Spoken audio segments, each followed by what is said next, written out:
step inside. It is the inappropriately named sports culture show everybody loves. You got some balls. I am Coach Orlando, and with me, the patient and wise woman who allowed me to run with that ridiculously immature name. Talk to him, Professor Michelle. How you doing today? Hey, what's going on? How y'all doing? Good to see you again. Good to see you. Good to see you. It's like this is our first recording in 2026, so happy New Mm-hmm. Year and all that. Yep. Yeah. What anything fun over the holidays? Anything to report? Nothing to report. Pretty chill holidays. I did well. I will note that I eked in an NFL game. I made it to the Falcons. Nice. The last game of the season for them Mm-hmm. against I think they were playing the Saints. Got it. Yep. Was that the one? No, that was a week before that. This this was Bijan last. had the 93-yarder. That was Yes. yeah. So that was the Monday night game Yeah. on December 29th, and then I went Okay. to the game that was last. It was January 4th. No, Mm-hmm. both they were playing the Saints, so there were no playoff implications for either of those teams, but there were implications for who would take the NFC South. And by Right. virtue of winning, the Falcons tipped the South to North To Carolina. Carolina. Yeah. So we can get to that topic Yeah, at another yeah, point because I don't want to yeah. distract us too much. But the NFC South is possibly the most confusing division in football that I can ever think of. Like the last 5 to 10 years of the NFC South, I'm like, I don't know who's good. I don't know who's bad. I don't know who's better than who. Like I don't It's week to understand week. this division. It's week to week because 8 weeks ago we would have been talking about the Bucks, right? I Well, know. like 12 weeks ago we might have been talking about the Falcons, and Which then is crazy. and Yeah, then but go ahead. so no, I'm Mm-hmm. just like very unpredictable. Like you cannot like going into this upcoming season, like who knows anything about the NFC South? I don't want to get ahead of ourselves. I know we're going to get into the substantive conversation. Yeah. But yeah, so that's the one thing I did over the holidays, sports related, was made the game, and it was fun as always. I'll say this, and then we can hop into the substance. I Yeah.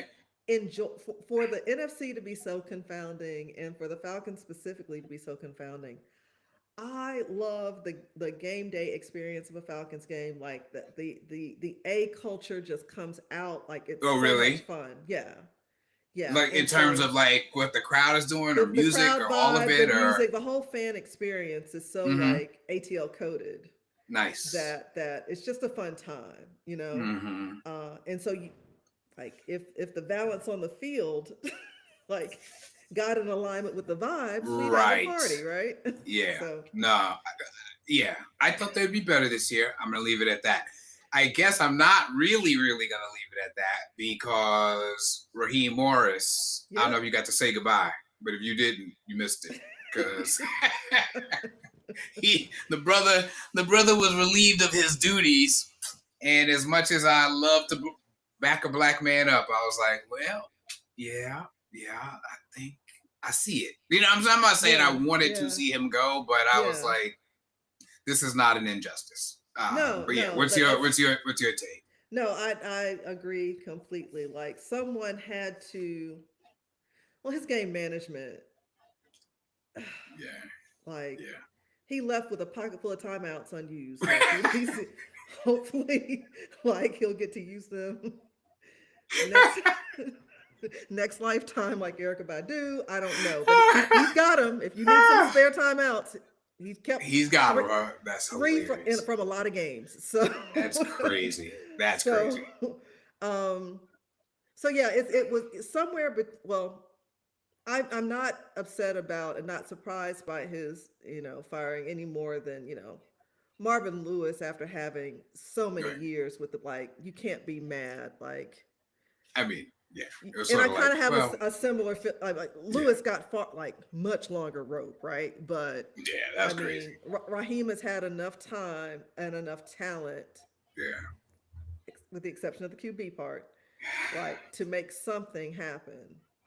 Which, and this isn't the core of it because we're going to talk about the carousel a little bit more than the front office stuff. But I thought, which is why when I heard that Arthur Blank cleaned house, I was like, that's fair. Like, actually, if I'm Raheem Morris, I'd be mad if he did clean house. Like, well, hold on a second now. Like, I know this wasn't the best meal ever, but them groceries wasn't quite what I was promised.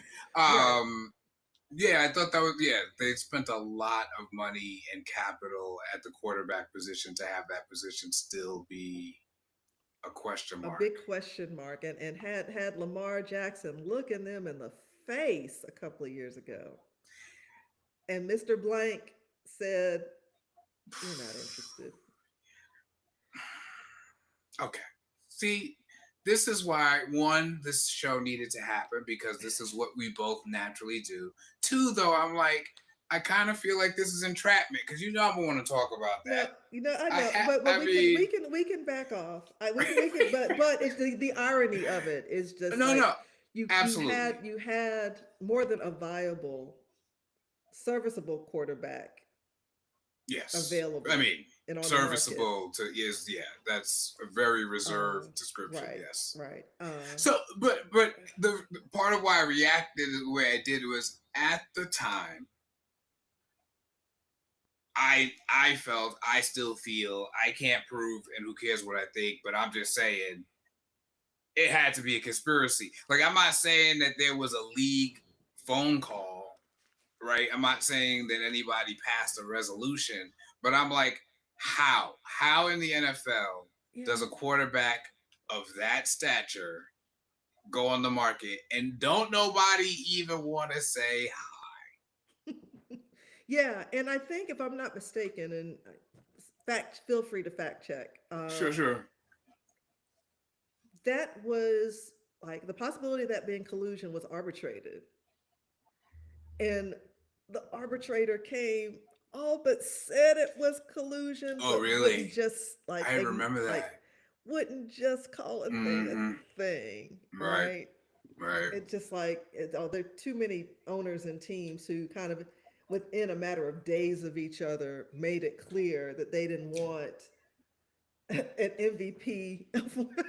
I remember being like, "Is that right? Is Right. that right?" No, Because no, I have seen. we'll take Kirk Cousins. Give us that. We'll take Marcus Mariota. Huh?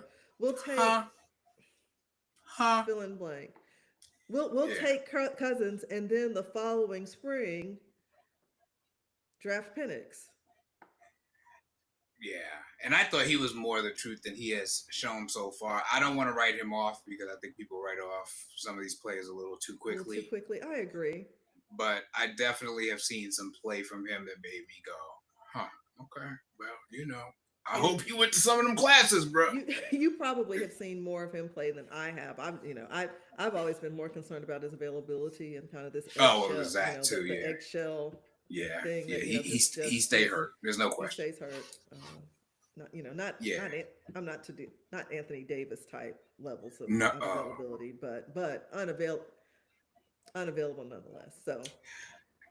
All right, we ain't gonna get into We're not gonna do but that. I'm just like, he either cursed or literally he's Mr. Glass. Like, I'm like, it's either one or the other. This is crazy. This is crazy now. Yeah. Okay. All right. But the one of the reasons I reacted when you brought up, and it's absolutely so, that Atlanta was staring right at Lamar Jackson and was totally uninterested, is that Lamar Jackson's coach is also on his way somewhere new. It sounds like lots of people would love to hire Coach Harbaugh. And I have a theory about the last few weeks of the season, and I want to know what your thoughts are on my theory. Now, I do not have any inside knowledge. I'm not claiming to have a source. I'm just watching the news and watching the games and being a black man in America. And the rumors that, at least to me, seem to just sort of like burst on the scene, that Lamar don't be liking to practice and he don't be paying attention to meetings. And I was like, this man is not new in the NFL. Right. So I was like, so either he has suddenly decided to be a bad citizen or something else is going on here. My theory is this. I don't know, Jim. Maybe I'm wrong. But my theory, or John, I think it became the vibe that there was going to be a major change Mm-hmm. that something had to change. Mm-hmm. And that was an attempt for it not to be him. Right. Like, right. Right? Mm-hmm. If you want to know the real problem, this dude ain't doing his homework. Right. And I think when it became clear, whatever happened, it ain't going to be Lamar. That's when, me and him, we's buddies. That's just my take on it because I found that so bizarre. Yeah. I just found it like he's not a first, second, third year player. He's been an MVP. Like, it's just a weird. It's a weird allegation to have come out at this point in his career when you've never heard that. Never heard that. I mean, his draft reports would have, like, if he had had that type of chronic You know what I'm saying? negative behavior, like, you would have heard about it sooner. So it did seem to come out of nowhere. It did make me suspicious, like, what's going on behind the scenes. But since Harbaugh's departure, I don't know if you've seen the reports about this. It sounded as though he lost the locker room. Oh, just more generally. Like, yeah, it wasn't. Yeah, just I'd heard Lamar, murmurs. It wasn't just the Lamar thing. It was a broader player thing, and that leadership had spoken to players prior to. Oh, the decision. Yeah. Oh, that's interesting. I'd heard about the locker room, but I didn't know that there had been those conversations. I guess I should have guessed it. It seems to. Here's one thing I do wonder, and I wonder about the next place he'll go. We'll talk about the other openings, but there's a word that comes up, and that word is distraction. And I'm always very curious about when someone or something gets described as a distraction. Mm-hmm. So I saw a picture of the brothers Harbaugh with the president of the United States. Yes. I did not like that picture particularly.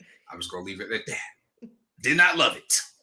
And I'm guessing that there might be a few other people of my hue who were not ecstatic to see that picture.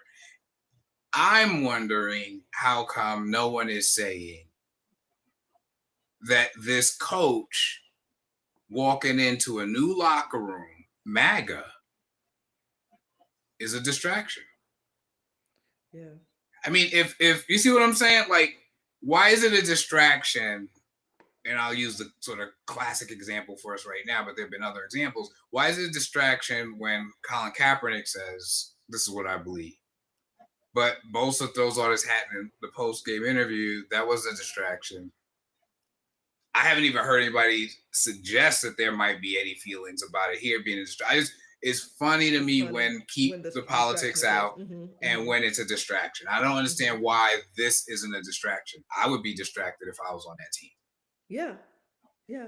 I agree. It seems as though it's almost an effort to downplay the association or the connection. I've seen the image you're talking about. I hadn't seen it before. Don't have any sense of when it might have been taken. When would John and Jim have been at the White House? Right. I think it's this last go around, but okay, I have to check. Okay. Yeah. It's hard to be surprised these days. I know. So I can't even say. I know. That's not the word. It was just like, okay, noted. Like I didn't know, but now I do. Right. Noted. But I couldn't help but wonder if some percentage, I'm sure not all of it, but if some percentage of losing the locker room was like, oh, that's how you move. Mm-hmm. Maybe I'm wrong. Maybe they could care less, or they couldn't care less. I hate when people do that. I don't know why I did it. But you know what I'm saying? Like, I just can't imagine that in a group of people. But then again, Saquon Barkley. I mean, that's who's battling in my mind. Like, yeah. So who knows? Maybe I'm off, and they could. Who knows? Who knows? Yeah. I will note on that briefly. Folks did take note of which Eagles were and weren't at the White House. Yes. Right. Yes. It's very notable. Yeah, it was. The MVP wasn't there. It wasn't there, and I forget what his reason was, but he said he had other things to tend to. Like, it was very it was very like prior engagement. Like, prior engagement. Like, I think that was it. I had prior engagement. Tom Brady had prior engagements. Right. Why can't Jalen? Why can't he? Right. No, I got you. No, Personal matters. Yeah, I will say his prior engagement endeared him to me. I will not lie about that. And it seems to me this administration, and I want to talk about what some of these other openings are, but this administration in particular has polarized everything, but has also polarized. So I feel like that Atlanta Patriots debacle. Like I just remember feeling like, oh my God, this is a metaphor. Like this is. Yeah. I was like, it's like, please, no.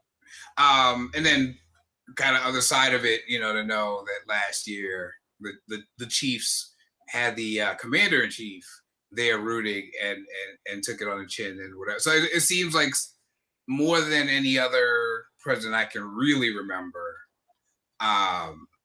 there's a sense that like who you're rooting for has this other element to it. Yeah, for sure. And he's the first sitting president to attend an NFL game. Right. Attended the Commanders game. That's right. That's right. Against the Lions and Amon St. Brown. Oh yeah.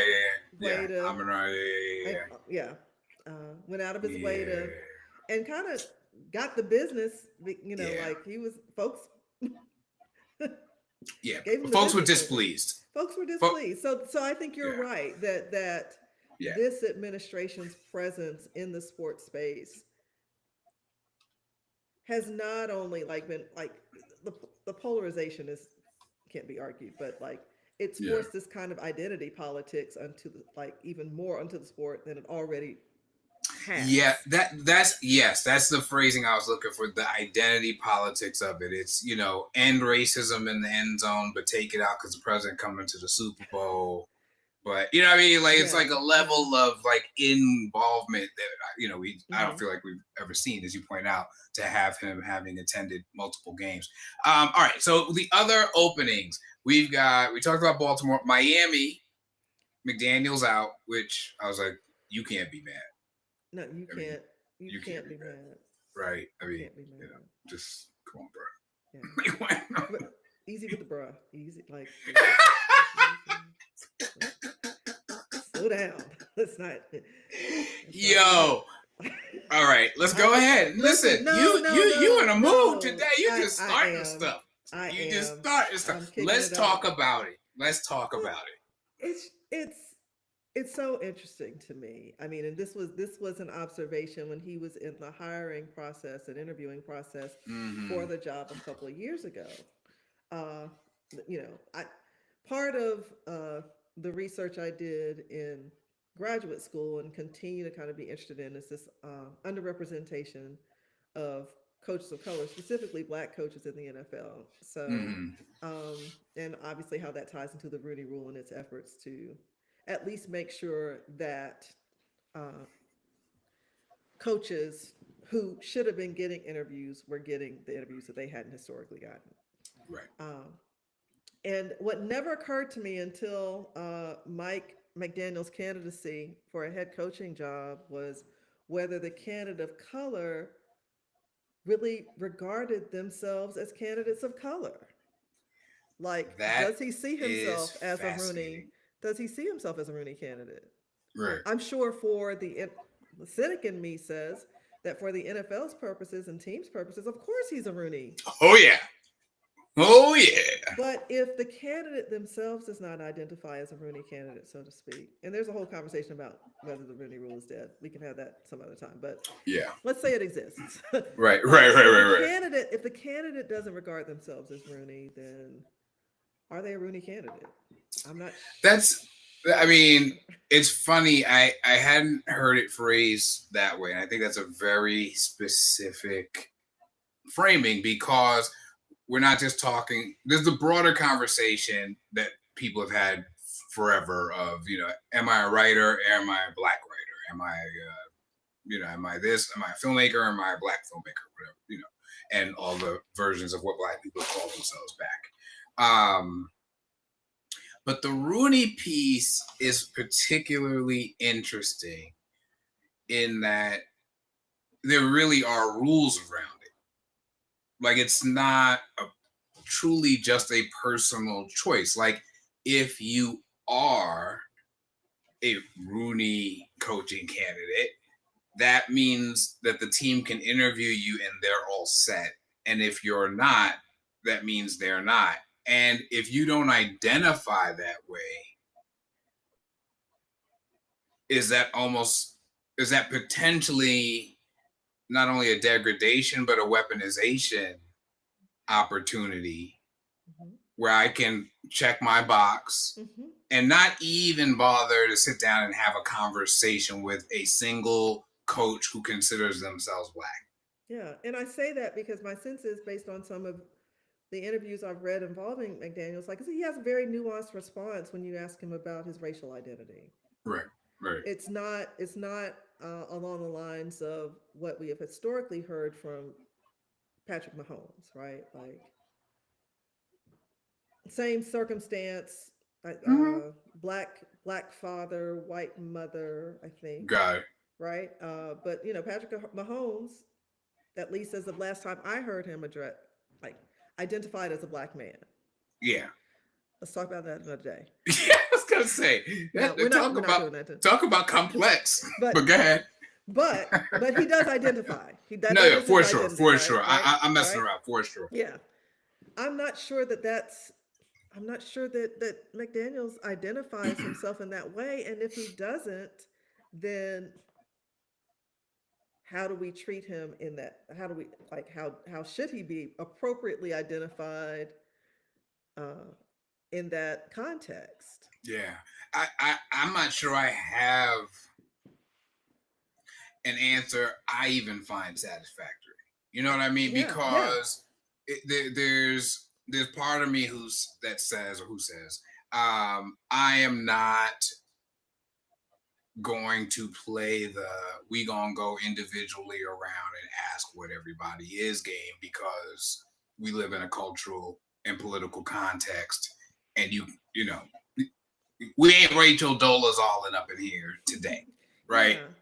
But at the same time, I do think because of what, at least to my mind, the Rooney Rule is meant to achieve, and what I would hope the impact of having the Rooney Rule would be, that it's actually potentially a problem.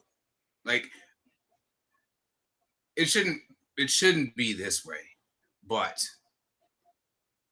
I know a number of Black coaches at some point did something for Coach Zunji. Yeah. Know what I mean? Mm-hmm. There's a level of like entree that means, right, that and if Mike McDaniel's gonna be one and done as far as the coaching staff is concerned, and that, you know what I mean, it's not quite the door opening that I think it's intended to facilitate. Yeah, I agree completely. I anticipate, although I'm not sure, I never thought that, I wasn't sure whether Mike McDaniels was head coaching material when he got the job. I felt like I'd seen all I needed to see to conclude he's not a head coach. He's no C. Yeah.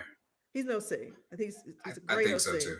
Right? Yeah, I think so too. I viewed how he managed Tua when he was like perpetually managing concussions and going back into games with a concussion, and how he was managing him. That was a bad look. Like, it was a bad look.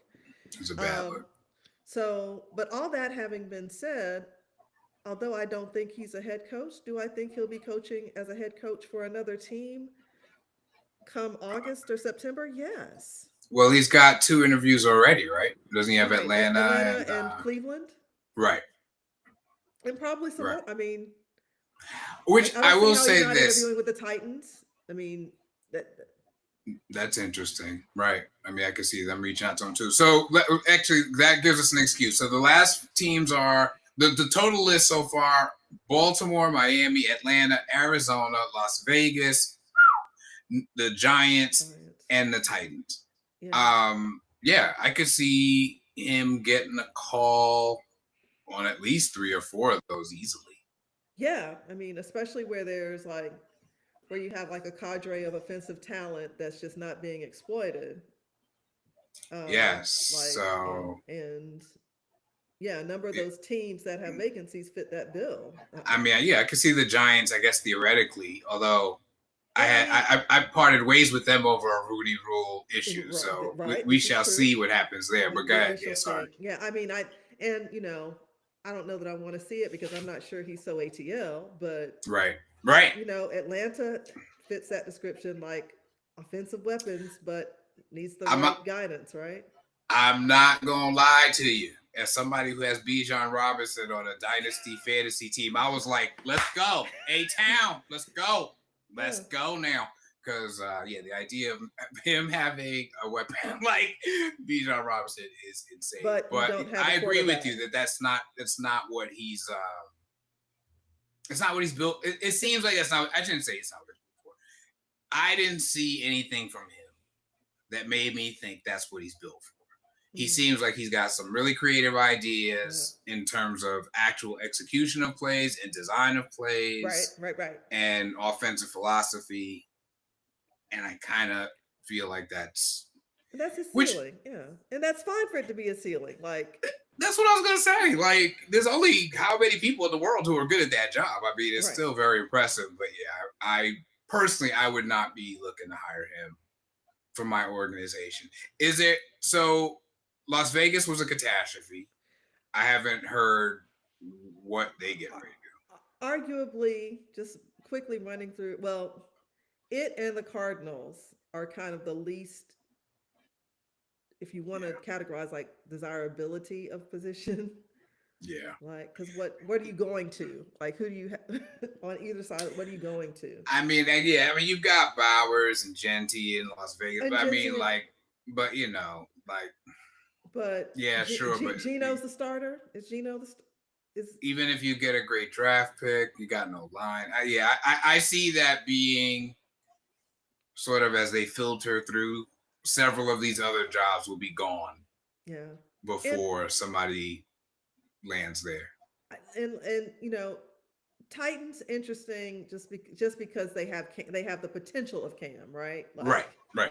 The potential. Who did have some moments? Who did have moments, had some moments, right? Mm-hmm. So, but I feel like even relative to the Titans, Vegas and Arizona are like, because Arizona's got to figure out what they're going to do with Kyler. Like, this is kind of the moment to decide. They have to move on. Right. And so if so, then to what? Like, right. Yeah. No, I mean, and Jacoby Brissett had a nice little run here, but ain't nobody building no franchise around Jacoby Brissett. I mean, I don't say that disrespectfully. I'm just maybe I'm wrong. Maybe they saw something else, but I would be stunned if their plan going forward was, oh, we found our quarterback. Right. I mean, he might end up the starter, but I doubt it's that. So in all this, okay, so that's a whole lot of folks who ain't make it to the show. But there were some interesting teams that did make it to the show, and teams that I didn't necessarily predict would be there. And probably at the top of that list, I'll think about it for a second, but near the top of the list certainly is Jacksonville. Yeah. And although they lost to a Buffalo team that, been there before. So I was like, well, if it comes down to a tight one, I see how you could just not go your way. I gotta say, I came out of the season like, okay. Yeah. I think they should feel good about the season. Mm-hmm. And how, I mean, not how it ended, but sure. how they grew. I mean, Trevor Lawrence had pretty decent. I had written him off. Yeah. I'd kind of written him off. Yeah. I'm gonna be honest. Yeah. No, he certainly played in a way that says, no, that was premature, Orlando. That was premature. And similarly, I mean, somebody from the NFC South had to make it to had to win the division. So although they limped into the division champ role or whatever, right? I was pleased, although they lost. I was pleased with how the Panthers showed grit and came back from the deficit and made it a very competitive game on Saturday. And another guy who we were told Bryce, bust, can't play in the NFL. too Bryce Young. small. Yeah. I mean, I'm not, again, I'm not saying he's an MVP candidate, but I mean, there he was going up and down the field, making it a game. So I was impressed with that piece. Now, unlike Carolina and Jacksonville, they got some special love that you mentioned. I seen the clip, but when you brought it up, I thought, yeah, let's talk about that. That was interesting. It was heartwarming and fun, but it was also sort of interesting. Yeah. So, and I apologize to her for not having her name at the ready, but there's Right. a black woman reporter, longstanding reporter with maybe 25 years plus experience I know that part. with the Okay. Jacksonville Free Press, which is a black newspaper that's been there for a long time. Oh, I'm learning a lot. Okay, It's a go ahead. community news. It's a community newspaper, right? So, Uh-huh. and the ethos of black media at the local level is different from mainstream media, right? So, Okay. part of what I'm understanding is she's bringing that black media, print media ethos to this presser yesterday. So, after the loss, Coach Cohen, Liam Cohen, first year coach of the Jaguars. And I don't know where she is in the sequence of reporters asking questions, and I don't know where this part of the clip like falls in her asking of a question. Right. But she provides him some like support and encouragement, and those of us who grew up in the black experience and are used to being loved on and embraced by the motherly or auntie black Mm-hmm. model, uh, that's what some of us saw in that moment, right? Yeah. Yeah. But mainstream and Adam Schefter apparently saw it in a similar Yeah. light because he's the one that amplified it with a tweet that said, "This is an Mm-hmm. awesome moment from this reporter in Jacksonville to Yeah. Coach Cohen after the loss." Well, Mm-hmm. there were other members of the press who did not see it as an awesome moment. They Hmm. a reporter from AP, I guess, also on the local beat in Jacksonville, basically asked how did she get a credential? This Whoa. she is fake news. Uh, Oh, all that. all of that, all that, all that. Just too far. That's Just too far. yeah. And so That's a lot. Like you could that not like it. you cannot like That's it, but to call into question people's credentials, whether they should even, Yeah. like you're taking away time from other reporters in the room who have questions. I will note this: Jamel Hill has been pretty active, at least on Twitter. Mm-hmm. It's her perspective that reporters typically don't, that's an atypical thing for a reporter to say during a Right. presser. Like, and that Sure. it's not like at some point that like for her there was a line crossed. But Oh, really? at no point did she question the woman's bona Well, fides right. or like I mean, yeah, credentialing, yeah. right? You can express an objection, but not come for somebody's qualifications. Well, it's funny the piece I hadn't heard the sort of the pushback in terms of qualifications. Yeah. Anyway, Yeah. I mean that's. But I mean I that thought, sort of feels like you had something you want to say before this. Like you know what I mean? Like right, that's right, an interesting right. place to go. But I did look up the name, so I want to make sure I say it. Lynn Jones Turpin That's right. is That's right. is a reporter. So Right. so when I saw it, I had a little bit of the Jamel reaction of like, Mm-hmm. I don't think I've ever heard anything like this before. Like, okay. But then in terms of it being just an exchange between two, what I liked about it was so human, and she wasn't being like, to me, she was being of the community. Right. She wasn't She was being fangirling. she was saying, we appreciate y'all. We gonna keep rooting for y'all. Don't get discouraged. She even said, don't get discouraged, blah, blah, blah. Mm-hmm. I just thought it was almost like the voice of the supportive fan. I mean, we know about the fan, die, fire everybody. But I think there are also fans who are like, you know what? I expected a 5-6 game season at best. Right, right, Y'all had a home playoff game. All right, I right. wish you had won, but okay. And I've even seen Black reporters kind of express different viewpoints and perspectives on this. And Yeah. Phillips is, I think, his last name, but there one was shared a thread on Twitter or X, whatever, where he wrote a really good article about how, like, hey, like, the Black press has always been something different from mainstream press here, especially at the local Oh level. yeah. Like, it's That always makes been more sense. about community. Yeah. And so it would not be unusual, and just because she didn't present in a way that's consistent with how you're used to journalists Right. presenting doesn't make her any less of a journalist. She's just a Right. journalist coming from the media, the job through a different lens because of different Right. experiences and historical background and context.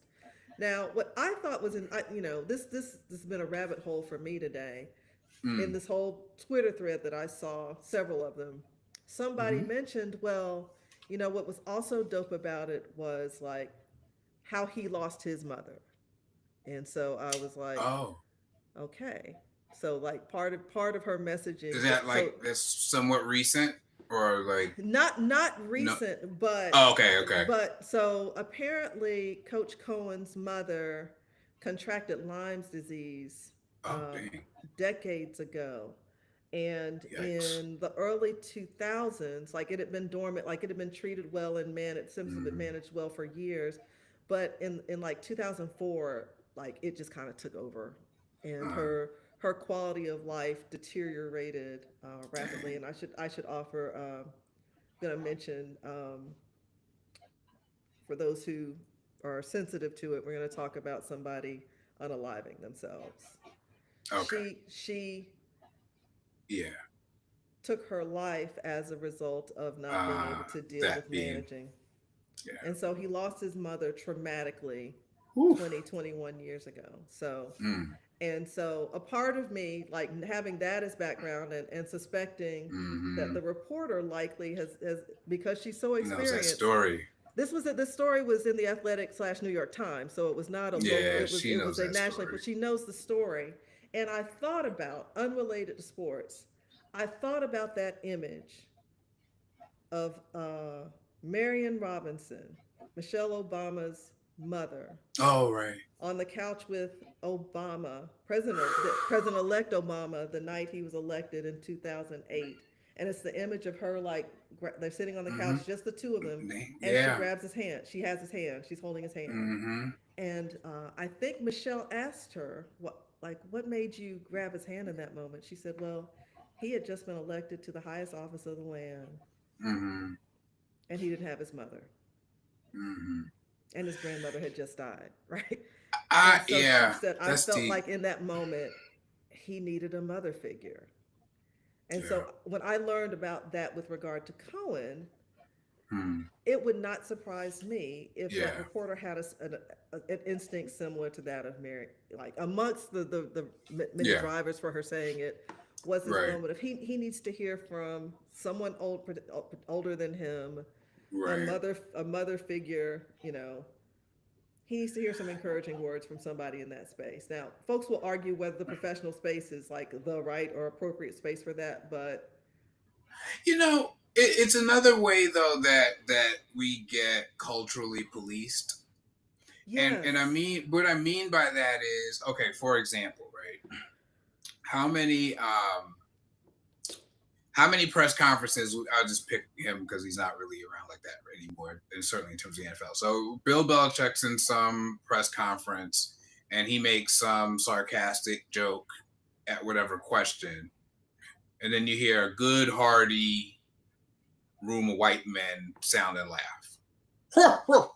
Right? And then everybody, right? And it's that's a great human moment. But that's what y'all's human moments look like. that's what y'all's human moments look like, Which is and fine. I don't begrudge you that moment. which is fine. And it doesn't. It also But looks like reporters who make their like not only make their bones but make their money and the careers off of reporting exclusively on one superstar athlete because they tend to say aggrandizing things about them in a way that keeps Right. the interest in that reporter. Right. Right. Right. No. So, No. Yeah. like, the kids have a Yeah. word for it. I'm not going to use it, but like, Yeah. I'm just saying, like, just because it doesn't look like y'all's form of or the mainstream form of engagement in Right. these spaces doesn't mean it's any less valid or necessary. And it's not as though her comments derailed the press conference. It's not as though that took away from the press conference. It's not as though the press conference had to end because she said something so controversial like Cohen walked away. Cohen seemed to appreciate the sentiment. Oh, I thought he looked genuinely touched. He Right. said, yes, ma'am, or something. Like, he said something that said to me that he went into that kind of space of like, Mm-hmm. you know, and one thing I thought about it, especially because of his reaction, we can move on, but one thing that because of his reaction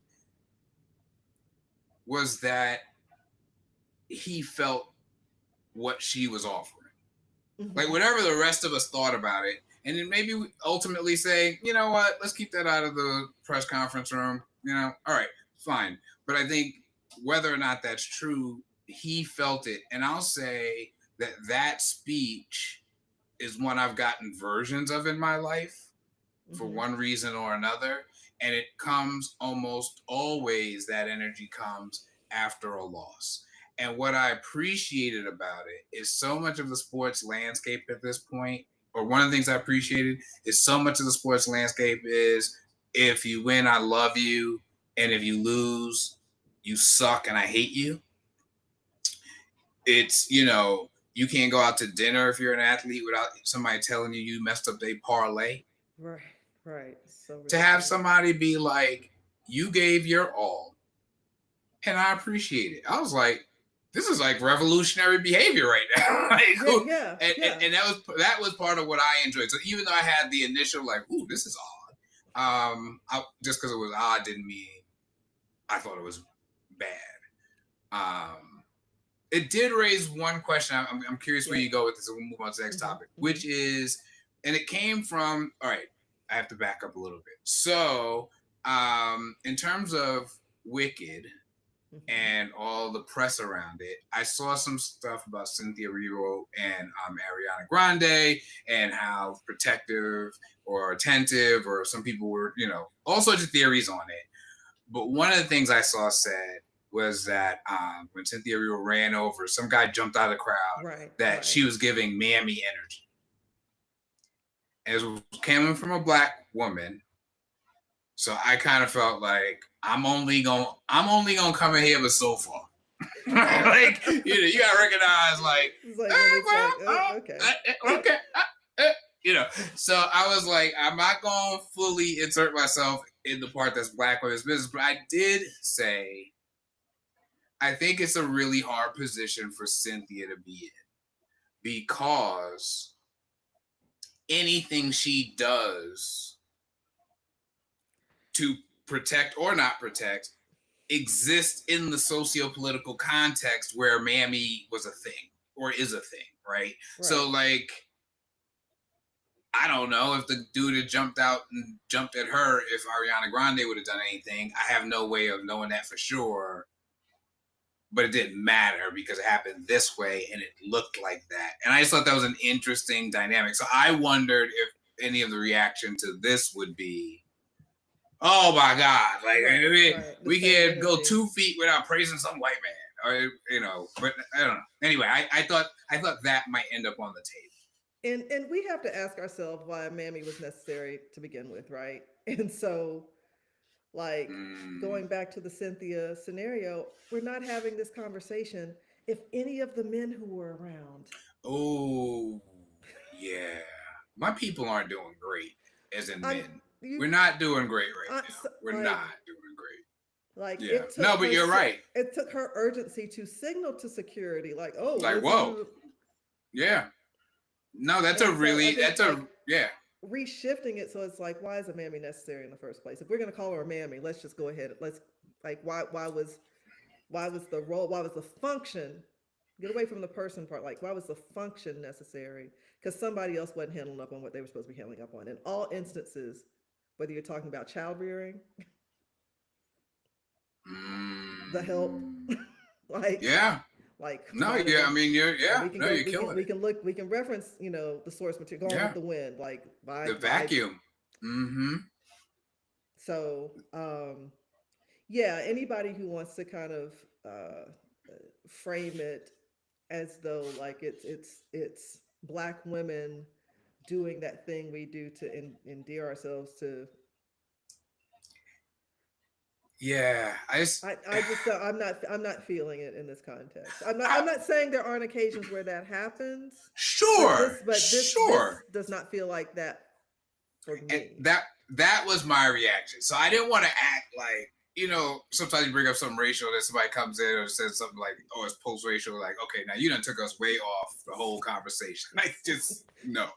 But yeah, that's kind of where I found myself, was like, I'm not saying this isn't a thing, but I am saying I'm not sure this is that thing. That's right. That's right. And I so agree. I'm glad no one has gone there, but that was my immediate thought, especially because of the way in which it was delivered. I mean, it really felt like if you lost a game or lost an election or lost whatever, like what, Auntie, Mm-hmm. whoever, who ain't really Mm-hmm. related to the family, would say to you as you came down the block looking like you lost your puppy. And Right. I just, but I wondered if people were going to jump on it. So I'm glad it did. Anyhow, um, yeah, interesting dynamic.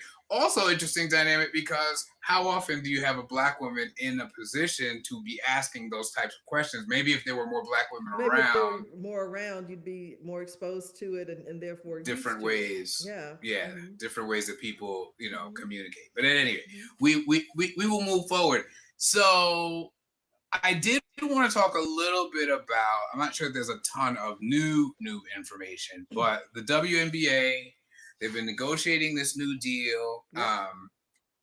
I mean, Nafisa ain't clearing, she ain't clearing the room like she was doing before, but Moving furniture, baby. she's, No. whew, she, I'm like, listen, I think Nafisa get ready to knock somebody out. I would sit next to her.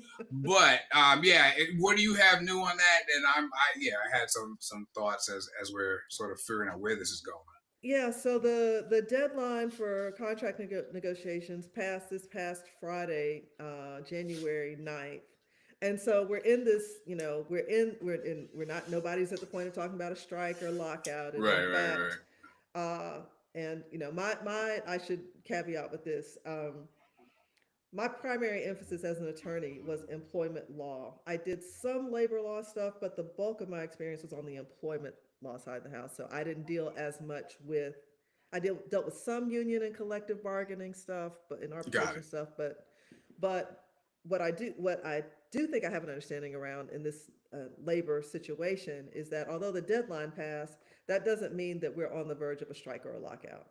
Okay. The both the parties are kind of obligated, as long as they're continuing to negotiate in good faith, they kind Right. of continue to, they're kind of obligated to continue operating in good faith, like Okay. not just Okay. in regard to negotiations, but like league operations have not shut down, Got it. and those Okay. things. And as long as Nobody's they're locking any doors or nobody's anything. locking any doors, and Okay. presumably folks are like beginning to look, they'd be further along in preparing for the 2026 season, obviously, Right. but like no, like whatever they are doing or have been doing towards preparing, I mean, hasn't stopped. I mean, I can say from a personal note, like a month or Mm, so ago, I received an email about like my partial season tickets for the got it. Atlanta Dream. So like Got it. things like Okay. that will continue on unless Yeah. as long as they will operate, as long as they are negotiating in good faith. Yeah. And they did, I do think like at this point it made sense. Like we're not extending the deadline anymore. Like we're gonna let the night Yeah. come and go, Yeah. and just like let things kind of progress Go how from they're going to there. progress from there, right? No more Got it. extending, right? So it does kind of put a certain amount of pressure because you are kind of out there really I relying mean, on the other party to be as well, committed as you are. Well, that's what I was gonna say. At any point, each side has to know the other side could just be like, you know what, I'm good. Right. So we don't want that part to get there. I've been a little bit surprised, and I'm wondering how much of this is you've seen and what your reaction is to it. I feel like I have specifically seen around this a lot of what I would describe as rage bait. So like today I saw an Angel Reese meme that was like, we're not gonna what was it? We're not going back to work till we get paid the same as NBA players. I was like, she 100% did not say that. I don't have to look at you like that's crazy. Nobody. I mean, come on, bro. And so I've been sort of struck by the tenor of the conversation around it. There's a lot of like, who do they think they are energy? I'm just wondering if you're noticing that, or I am noticing it. yeah. Who do they think they are? They should be. I mean, it's the thing. It's the thing we've heard so much over the years about athletes like thinking too much of themselves. Like they don't earn. They're not making a profit. They Right. who are they to? They should be glad that they're getting paid at all. Given nobody comes to their games and that's not it at all, right? And so I True do that. feel like there's a certain amount of rage baiting that's going on. That you do kind of have to your point, be aware when you see something on social media. Really kick the tires on that thing because there's, Right. if it sounds like it's implausible, it probably is, Yeah. especially as like anxieties grow around whether there's going to be a season or not, or not even anxieties growing, but for those who never wanted to see the W succeed in the first place, like Right. this is This is like great. this is a great moment for them, Right. right? Right. But the players are pretty uh, convicted, Mm-hmm. to the extent that this is about money. They are pretty convicted that I think they want 30% of the gross. Okay. 30% of the gross. And The league is we're offering yeah, it's gonna yeah. no, the league is offering 70% of the net. See, now I'm guessing a lot of people who would be listening or watching are familiar with the difference between those two things. But well, I'll jump in on that, and then I want to ask you a question behind it. So just in case, folks, Yeah, the just gross is the money that comes in. Somebody paid $10 for a ticket. That's $10 of the gross. that's right. The whole pie, if you want The to talk whole into the exactly whole pie. the whole pie. Now, once you start using the word net, then that has to be defined because then you're talking about how much is left of that $10 after we pay for whatever it is we've decided is the definition of net. And having studied and been around the film industry, I can tell you that once the definition of net gets worked out, unless you are a big deal, you ain't getting none of that pie. You ain't getting none of it. So yeah, so I could see where if Yeah. somebody here's like, well, 70%, they'd be like, well, why don't you take that? Well, It tells you how much like a difference there is between the gross and the net. I mean, right? saying that I don't. You want to give me 70% of that pie, but I right. can't have 30% of this pie. Then I think I'm probably asking for the right thing. And But anyway, and it's this is the whole pie is based off my talent, yeah, my group's talent. Without us, there is no show. right.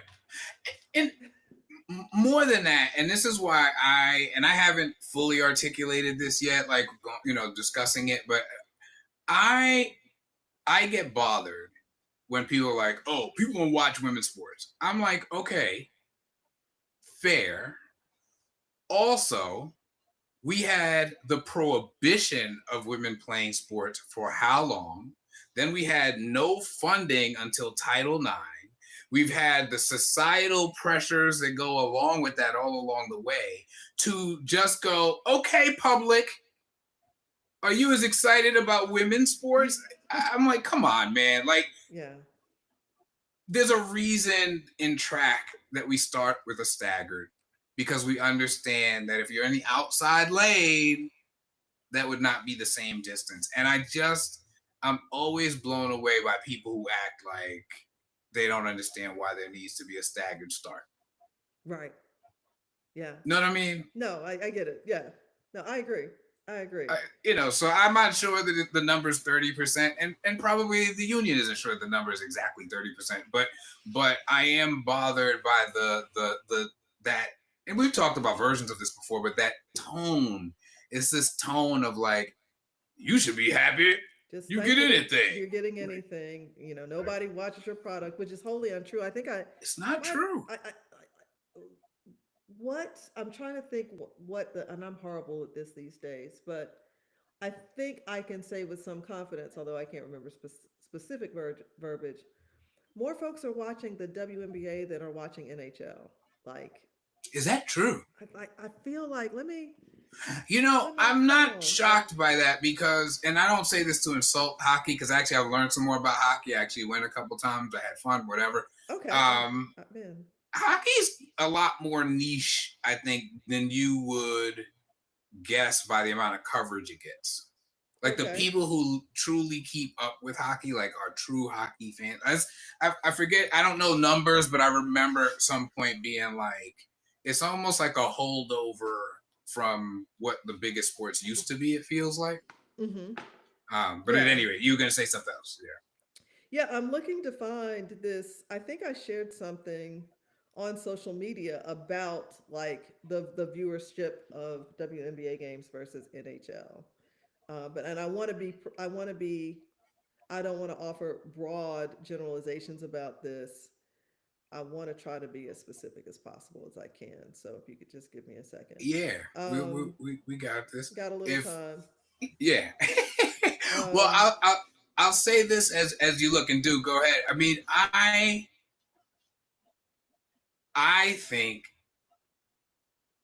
that the women's game, basketball specifically, continues to show that if you water it, it'll grow. Yeah. I don't think we've reached one point yet where some support went into women's basketball and we haven't seen an overall return, whether it was eyeballs, and all that stuff. And we've had the whole Caitlin Clark conversation. All the new eyeballs weren't for Caitlin Clark. Stop it. She's very popular. That's great for her. Great, but stop it.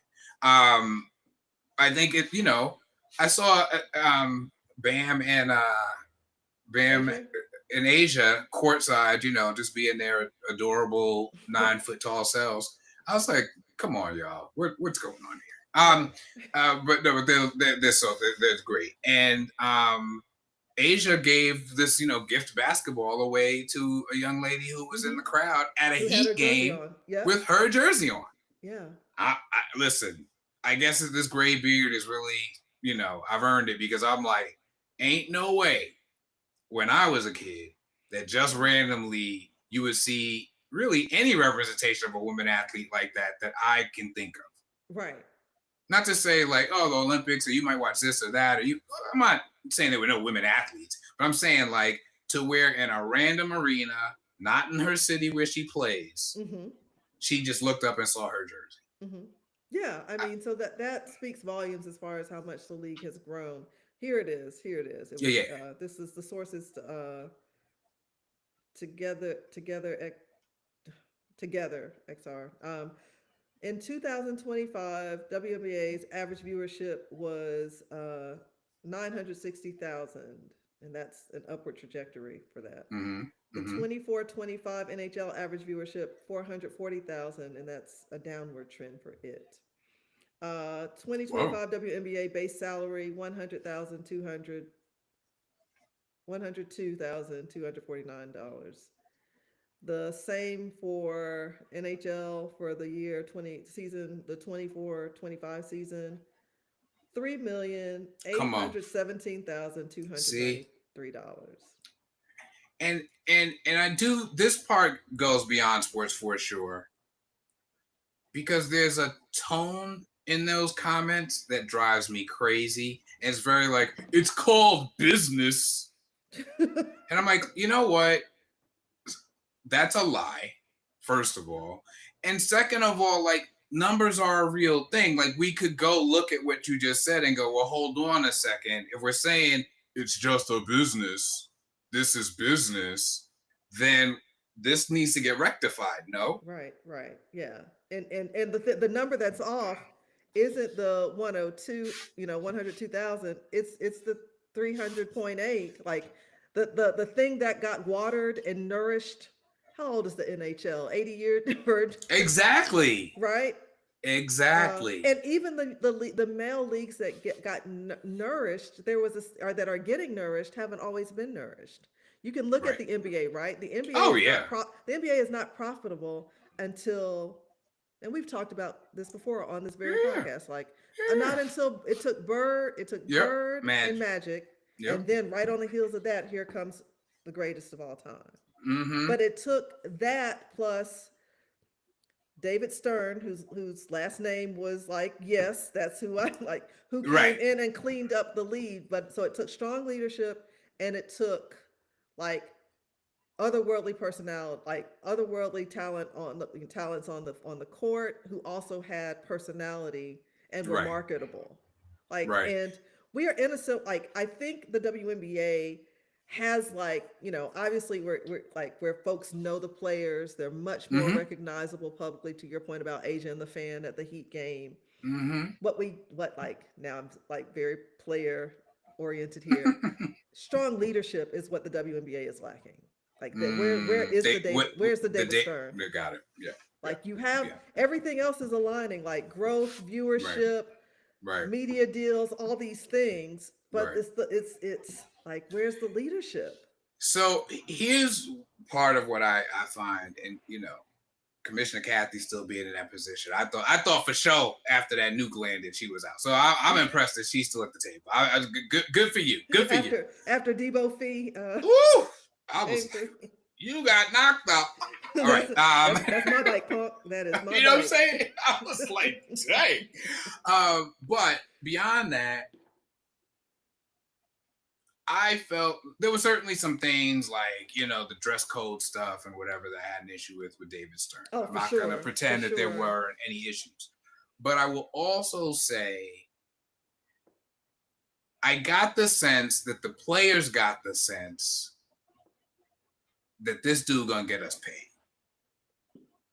Right? Like, you know what I mean? Like, even if you ain't really with what somebody's doing, if but overall, we are all doing better and better because overall, we might like everything he's doing.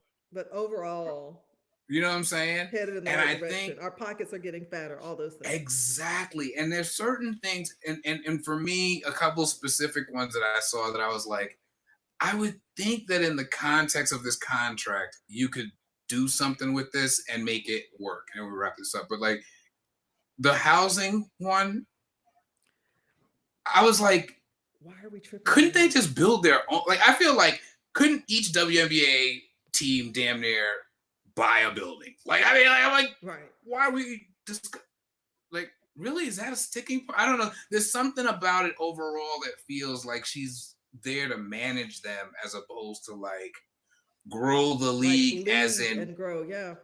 You know what I mean? I don't know.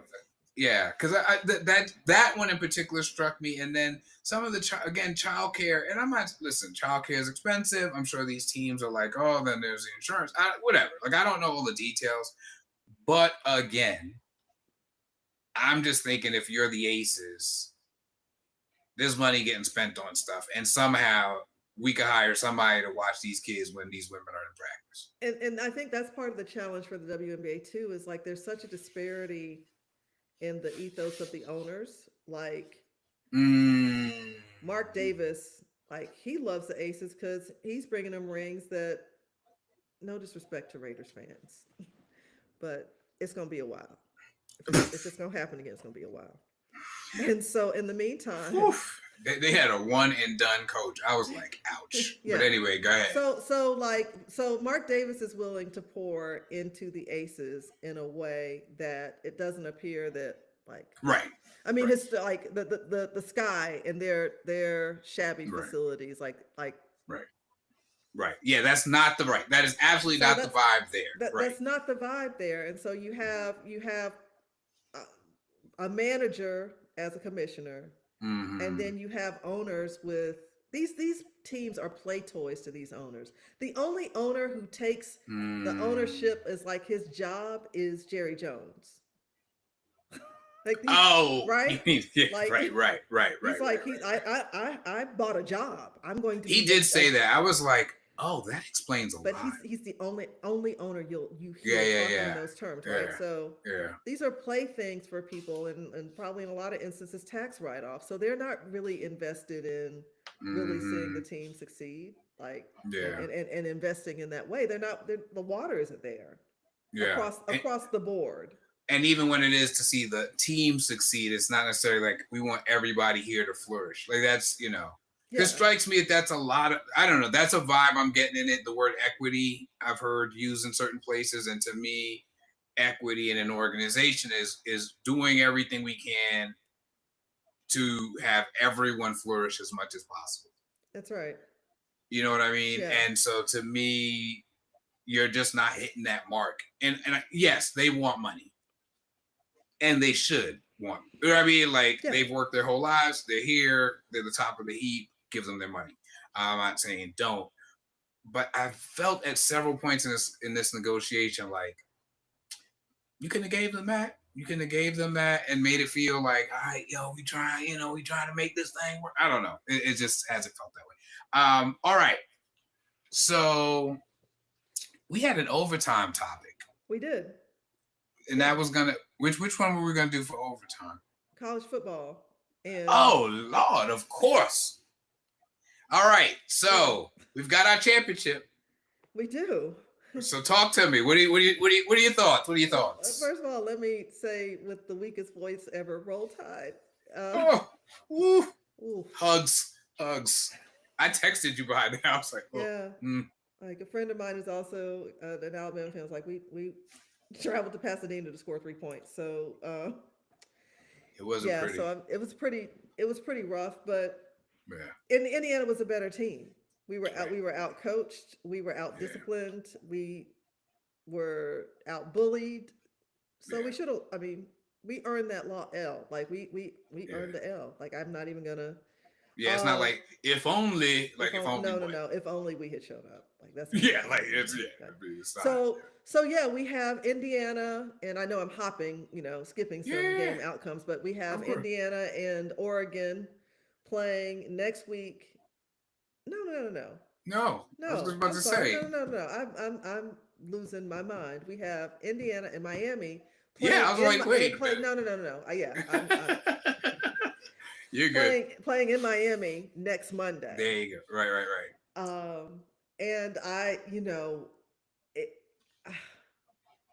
I don't know, like Carson Beck, having had him as an SEC foe for all those years or several seasons, and to see him have the success he's had with the U this year under Cristobal, Right. um, I it sent you was that.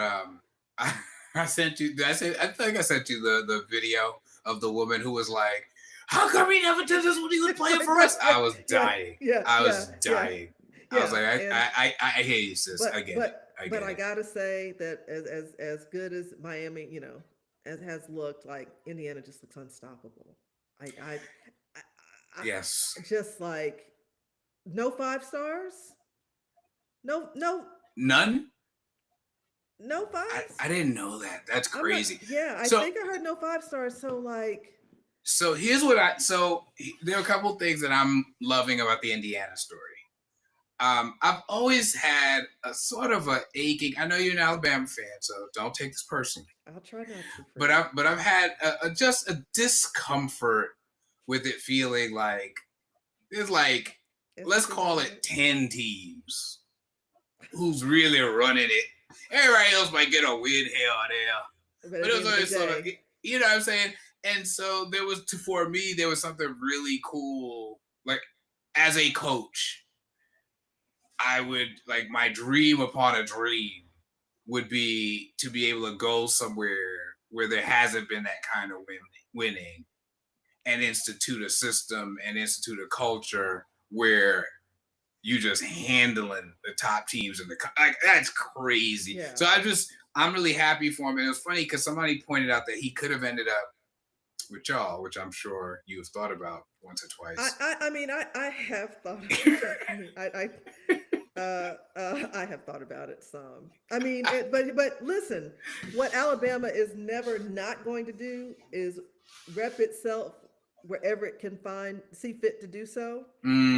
So all these coaches in the Final Four of the Saban tree. That was and crazy, so, right? And so yeah, that was Alabama's crazy. still going to claim the Saban connection to like the I mean, if there's somebody who's close to like Signetti, it looks like a baby Saban.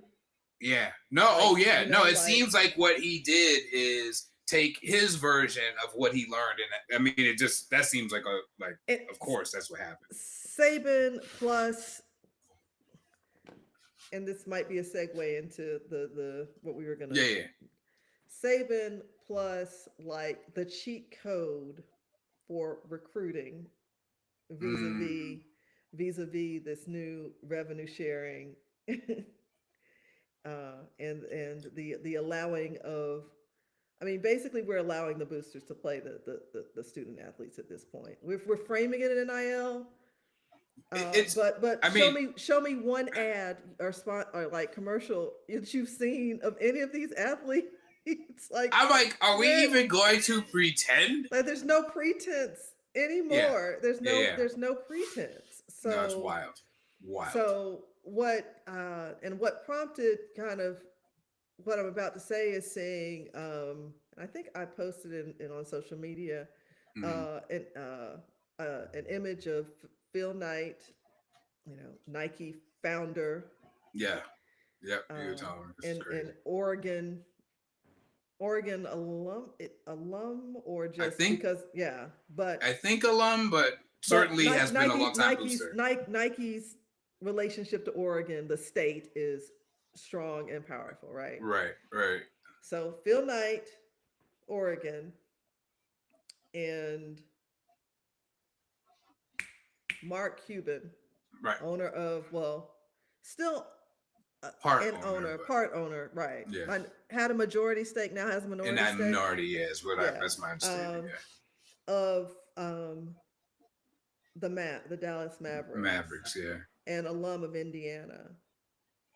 The amount of money they have respectively put into their schools, the amount of money Cuban specifically put into the school to help pay players. Look, I'm not mad they're getting paid at all. No. But this is a wild change of the landscape. Like, drastic doesn't begin. Drastic doesn't even cover it. And so you get into this like conversation around like, forget the tech bros and the charming Southern boosters with their, brown bags. Like, are we like has the oligarchy like overtaken college sports? Like, are we there? I mean, you were there, but I will repeat it because those who are watching us were not there. When you first said that, I was staggered. I was like, oh, wait a minute. I haven't really considered the implications of what you just put on the table. But that's become so much of our life, like politically, when you look around, when you even look at, I mean, I saw a list of, some of these top billionaires, what they had in 2020 and what they have now. Now it's crazy, isn't it? Yeah. It's I mean, we're talking about 100x level, kind of like, what are we talking about? And portfolios diversify, like Bezos owning starting Amazon, right? Yeah. Now in 2026 owns the Washington Post. Which scary, but that's a newspaper that suddenly decided we're not doing endorsements anymore. So it's has it, not even surreptitiously, just while we slept. Yeah. we looked up and the oligarchy had like kind of entered the sports conversation in a way that was frankly foreseeable, but Like, have we really thought about the implications of opening up the compensation structure in college sports? Have we thought about the implications of it when it really is the wild, wild west as far as, and I know the revenue sharing piece only allows programs to pay, what is it, like 20 million, Right. something But like I that a year? mean, the money that's coming in. I mean, my understanding is the top transfer people, guys, will basically meet a coach and be like, how much y'all got Right, for me? right. Which is wild. Which is wild. Yes. But I get it. Like, And that coach then calls the AD, who then calls the president, who then calls Mark Cuban. it's gonna cost us blank to get so and so. Yeah. And so I'm very torn on this because like I keep stressing because I want to be clear. I am for these players getting paid. I That's think not. the system as it was atrocious. Hmm. All that. I think we may be learning in sports and more broadly that some of the things that some of our parents said to us about all money ain't good money and some things like that are really going to come into play. Hmm. Hmm. I Oh really yeah. do. Yeah. Because I think about the gambling piece in sports. And again, I'm not the person who's like, tisk tisk. But I'm like, at this point, you cannot watch a sporting event or anything about sports outside of this because we don't have sponsors. But seriously, where they're not touting some casino, some online Oh yeah. betting Yeah. outlet, and then talking openly about like, oh, what's your first quarter under Right. bet? Week I mean, week sharing weekly, like, oh, this is what I'm taking the over under on this game or whatever. I'm expecting player X to do this, so I'm I, betting accordingly. Like hosts of these shows. it just I'm not surprised we had our gambling thing already in the NBA. Oh It won't be the no, it last. won't be the last. And I just think I've talked about this, but the idea that greed is good, I was like, that was one of the like seminal moments in American history. And I just think we're gonna learn a really rough lesson around why greed is not good. Yeah. That we can want to grow, we can want to prosper, but I just think I don't listen, if you can go to your alumni, and I guess where do you set the line? I don't know. But I will say if you can go to your alumni, or you can do this, or you can do that, or you can win games and get your bowl money, and y'all decide to share that money, or y'all, are now sharing that money with the athletes, and we're gonna figure that out. Great. But it just seems to me that having, 10 to 20 families who have those kinds of numbers now, in addition to deciding who's going to lead the country and who's going to get Hmm. clean water and who's going to whatever, while we also decide who's going to be the college football champion. I don't know. I And, just think we're going to regret it. and I want to be very careful, like with regard to Indiana specifically, and Yeah. any donations that Cuban is making to the athletic department or to the football program specifically. Like money alone does not get you at the level Oh, of no. performance that Indiana is at. So I like Yeah, no, that's no, no. kind I of didn't mean what to. they're doing. Yeah. This, yeah, and I'm just talking about like. Yeah. For what I meant was like there's this separate from how Indiana is performing. There's this this overhanging issue of like, okay, all this money being pushed into the system by oligarchs. What does that mean for the system overall? But this is more than about money at Indiana. Like there's something Yeah. like Signetti has some special sauce Yeah. he's cooked up with his team that has them operating on such a highly functional level I mean, he's that. obviously not going to tell us the secret, but I hope we get to learn some stuff about him, more stuff about him, because my sense from what I have seen so far is, as far as my judging of things and how I would like sports to run, that he is essentially doing things the right way. Hmm. My sense is that part of what he's instituted there is this is what we doing as a football team. Y'all gonna be in line. You're gonna do things the way we put right. Like it's not, I don't know, whatever else gets involved on other campuses. It seems like he is basically, I don't know if it's the players he's chosen, if he's, kind of really leaned on not bringing anybody in there who's gonna mess up what he's trying to set up or what. But yeah, that's more than impressive. I mean, who ever heard of Indiana going to? I mean, like, what are we talking about? Yeah. Yeah. But, I will say this as someone whose team has had a measure of success and, the SEC and beyond. I think it's good for the sport to have a shakeup like this. Yeah.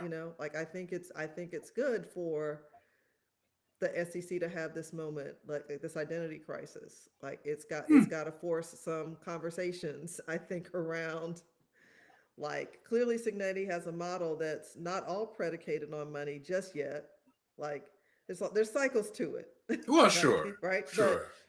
But what in light of the changing of the landscape and surprisingly the SEC's overall inability to pivot quickly enough to adjust to the landscape, It's crazy. like which comes back to this money thing. Like Mm-hmm. the money that used to get it done down here just is not. It's not doing what it used to. It's not as long. The Yeah. money's not as long. Yeah. And Yeah.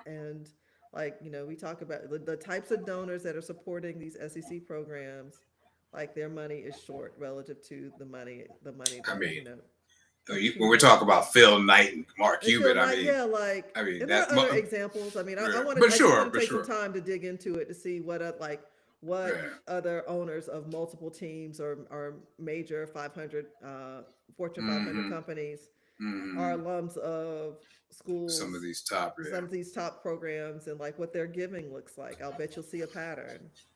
Now, on the flip side of what you were just describing there, because what you said about Signetti, I totally agree with it. All the credit. So I have been very curious, and then we can wrap it up. But I've been very curious about Michael Irvin and his presence on the sideline. And I'm going to say this. I'm dead up. I am dead up. I actually love it. And I can't believe I love it. Because I'm like, what are you doing? He's so manic. It's almost cartoonish. Right? Like people have been making cocaine jokes, which I'm like, exactly. Like the B to A and the deep lunges. Like it's yes. And I am very sensitive to the fact that this man once struggled with. Oh yeah, so I can't stay away from that part. Yeah. And I don't want him going back down that road. Right.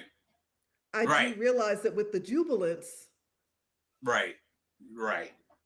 Yeah, no. I guess I hadn't thought about that and not get caught up in reliving old times or being like, oh, this is taking me back to when we were to when it was like that. Yeah. When it was like that and I don't want him to go back to that. Yeah, no, for sure. It's funny because I've seen the jokes and stuff, but I hadn't really considered it really could happen. I mean, of course I want him to maintain his sobriety, but keep the cartoonishness. It's entertaining. Like all the dramatics and stuff, and coming and giving Cristobal a kiss on the cheek with like I don't know when they meet, just all the antics. Keep it keep it up. I'm really maintain your sobriety. I'm stunned that I'm enjoying it because a lot of times I'll be like, okay, you're doing too much. Like it's not about you. But for some reason, this is totally resonating with me. Like I'm like, yes.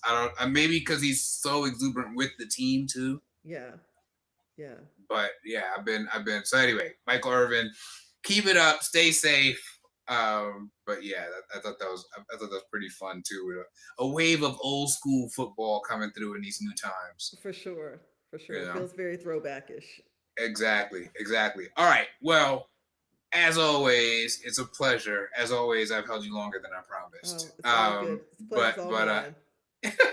No, great conversation. I'm really I'm very curious to see with this carousel, especially sort of, okay, where's everybody? Where's everybody going? And Aaron Glenn is untouched. which I'm glad to see. If they had fired him, I wouldn't have been shocked, but dang, you know what I mean? Like, it's not like y'all handed him anything close to a good situation. Like, give a man a chance, but he better figure some stuff out. I just thought they would because it was the Jets. Like Well, that, then there's just that. yeah. Like I'm surprised. Like I'm not. Yeah. Like you're right. He hasn't had a lot to Right. work with, and they even they lost like Quentin Williams got traded to Dallas. So yeah, I mean, just by way of example of lost pieces, but yeah, I'm surprised. I guess pleasantly so. Yeah. We'll see. So hopefully, they can right the ship there. We shall see. I'm pulling for them, but it was not pretty this year. Oh my God. Whew, it was rough. But anyway, y'all check out Align Originals. Come through. Check out our back episodes. We got clips coming up. I'm gonna start having the longer clips with our subjects on it. I'm the crew, y'all. Just so y'all know, I'm the editor. I'm doing all the stuff. So I'm doing my best. But no, come through. Check out Align Family. Check out the Cypher. All the things. We're having our conversations, getting through this life, making sure that we are being our best selves, living our best lives. That includes thinking about what's going on in our world. Thank you, Professor Michelle, for helping us to continue to do that. We'll talk soon. Sounds good. Y'all take care.